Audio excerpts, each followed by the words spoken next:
This is the side of the fitness industry that a lot of women will not want to admit, especially when they have been placed in positions where people really look up to them. And let me tell you a little background story about me real quick. I've been a personal trainer and nutritionist for over 10 years. In fact, I used to own the #1 boot camp in San Diego, California for women's fat loss transformation. I helped transform the lives of over 1,000 women while I was in business. And I was in my prime, you guys. I was shredded. I was show ready. I always looked like the epitome of quote unquote health. And I would get compliments all the time from strangers walking on the street like, oh my gosh, like, how do I look like you? And unfortunately, I got questions from my boot camp members too, which I look back on it now and I'm like, God, like the advice I used to give is horrendous.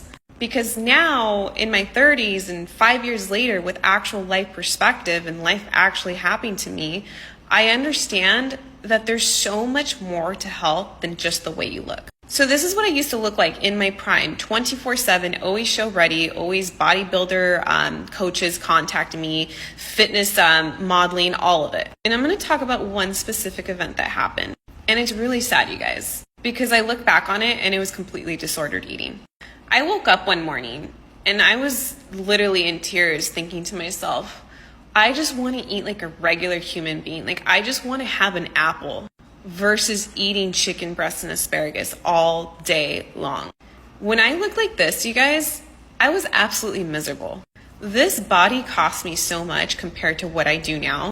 And it's sad because I was running a fitness gym and people looked up to me and they thought I was healthy when in reality, I couldn't even eat a freaking blueberry, like one tiny little blueberry without freaking out.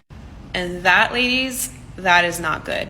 So that body cost me so much mentally, physically, social events. And now 5 years later, like I'm still lean, you guys. I maintain 16% body fat and I am very athletic looking and I look sculpted. But I have a healthy relationship with food and nonetheless, I get to travel now. Had I been stuck in my ways and thought that that is the way I wanted to look like for the rest of my life, I wouldn't have the opportunities I have today, such as going out and traveling in my favorite country, visiting different countries, having zero food guilt.